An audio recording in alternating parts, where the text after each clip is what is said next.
সত্যিকার ভালো স্ত্রীর জীবনের সবচাইতে দামি সম্পদের নাম হচ্ছে তার স্বামী।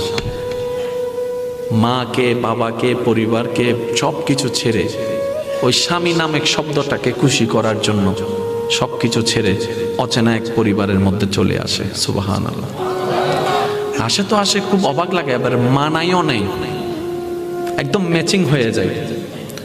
যেখানে যাই সেই রকম একটা মেন্টালিটি আল্লাহ পাক তাদেরকে দান করেছেন ম্যাচিং হয়ে যাওয়ার জন্য।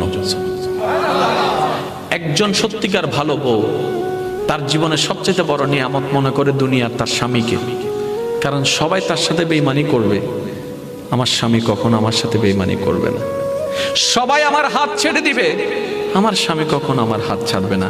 এখানে যারা বিবাহিতরা আছেন, আমি ছোট্ট মানুষ হিসেবে শ্রদ্ধার সাথে একটা কথা বলি। এক ঘরের নিচে থাকলে, একই ছাদের নিচে থাকলে অনেক কিছুই হবে, মন মালিন্য, পক্ষে বিপক্ষে, পছন্দ অপছন্দ অনেক কিছুই হবে। এগুলাকে ফোকাস দিয়েন না, ডিভোর্সে যায়েন না।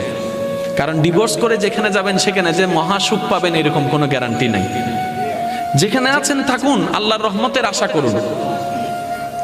ডিভোর্স কখনো সমাধান হতে পারে না। স্বামীর কাজ হচ্ছে স্ত্রীদেরকে মায়া